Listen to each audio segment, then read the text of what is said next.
Responsibility number 3 of the father in the home is to love your wife.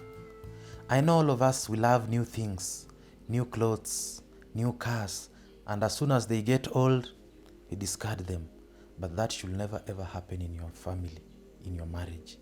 As a husband, you have the responsibility to love your wife. Whether the relationship is new, whether it is 15 years old, whether you are 70 years old in marriage, love your wife. Never ever entertain the thought that you made a mistake. And the moment you start cherishing that thought that you made a mistake, then the downward spiral has begun. And who knows where it will end. In the book of Deuteronomy 24 verse 5, according to the Israelites, once you had married a new wife, the Bible says you are supposed to stay at home for 1 year to entertain her. Make her happy. Ecclesiastes tells us, enjoy the days of your life with the woman of your youth. 1 Corinthians 13 verse 4 talks about all the characteristics that are supposed to be found in love, right the way from verse 4 to verse 7. It's a big mistake for you to get married and then you leave your wife. Let's say, for example, you leave her back at home, in the rural places, then you go to town to stay alone. Young people, freshly married people must stay together to avoid temptation. Adam and Eve, when the devil was tempting them, he never came when the two were together. He kept on looking until the point when Eve had separated from who? From Adam. And that's when they were tempted. Apparently, humanity have never learned about this. Never ever leave your wife at home. Freshly married people, stay together to avoid temptation. When you marry and then you leave her at home, that's when you find a person coming on later on, looking for wife number 2 wherever he's staying, because can't have you need somebody to wash clothes, you need somebody to stay with, you need somebody to cook, you need company, and your wife is far away. Na Waswahili wanasema fimbo ya mbali haifanye nini? Haiui nyoka. Not just that, in the book of Ephesians 5 verse 25, we are told, husbands, love your own wives also as Christ did, and loved the assembly, and did give himself for it.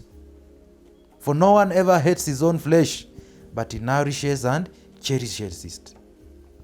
Ecclesiastes 9:9, live joyfully with the wife whom you love all the days of thy life, of thy vanity. Colossians 3:19, husbands, love your wives, never be bitter against them.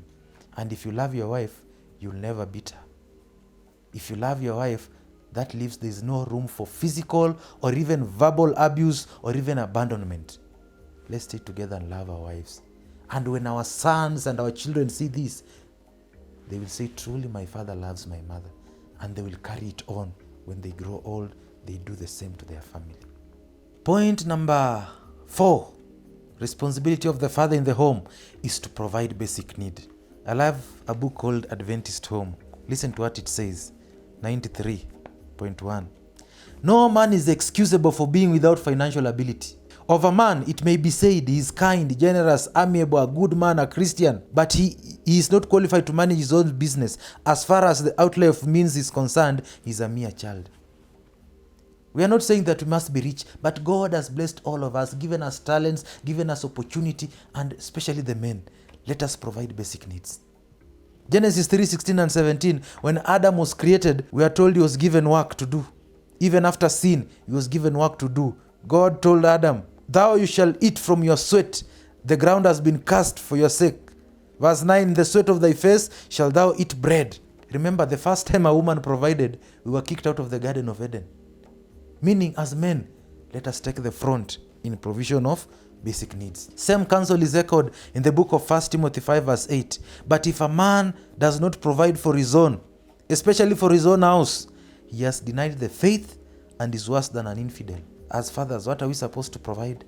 Food, clothing, shelter, medical care, proper education, even issues of charity, taking your people for holiday and so forth. That's the work. Remember, the wife is just the helper. It's quite sad that today we have homes whereby this responsibility has been left to only one parent. Maybe the father only, or maybe the mother only. It is sad. In some rural places, I usually see women toiling and boiling the whole day, while the men are just seated, waiting to consume. Men, let's provide for our family.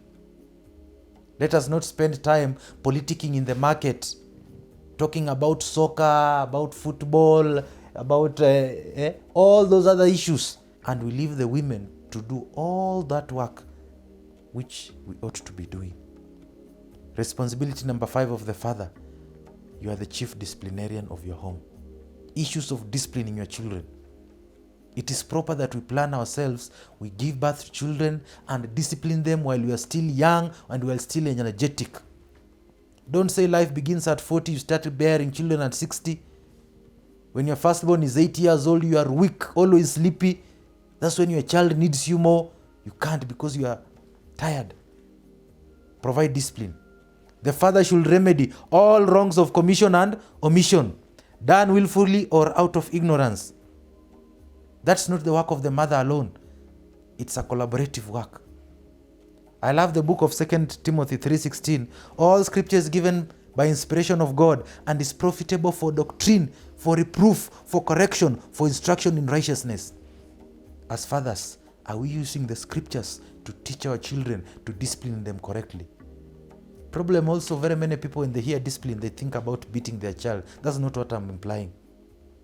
If you go to your dictionary, discipline simply means systematic training of a child to obey the authority. The authority at home, the authority at school, the authority of the government, and wherever it is.